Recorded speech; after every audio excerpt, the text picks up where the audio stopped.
শোনো, আমার জন্মদিন শুভ জন্ম। আজকে না, কালকে। জি না, আজকে আর 12টার পরে আমি জানি।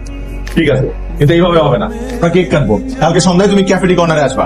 না না, আমি পারবো না, তার মধ্যে আবার সন্ধ্যায় ইম্পসিবল। আমার বার্থডে দিন তুমি আমার সাথে দেখা করবো না? কেক কাটবো না আমি?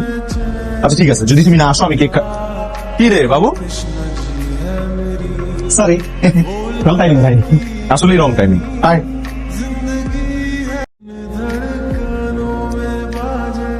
ইতি আপু, ভয়ের কিছু নাই।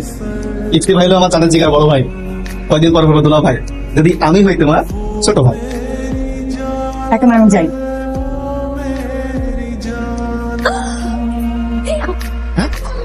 কাকা, আমি কিছু একটা করবো, আমাদের পাড়ায় এনে পালা যাবে। আমি বুঝলাম না তোমরা এত জায়গা থাকতে পারো ভাই। গরম মধ্যে দাঁড়াইছো ভাই, খেলা আমি দেখতেছি। আচ্ছা বলবো না কিছু একটা। কি করস তুই? তুই রোজা রাখস নাই? আঙ্কেল লেগে মানে আজকে রোজা রাখা নাই? আপনি তো বুঝে যাচ্ছে। আঙ্কেল কেন? রোজা মাসে সিগারেট টানতেছে। এই কলোনির সব পোলাপান গুলো হচ্ছে এগুলো লাফাঙ্গা।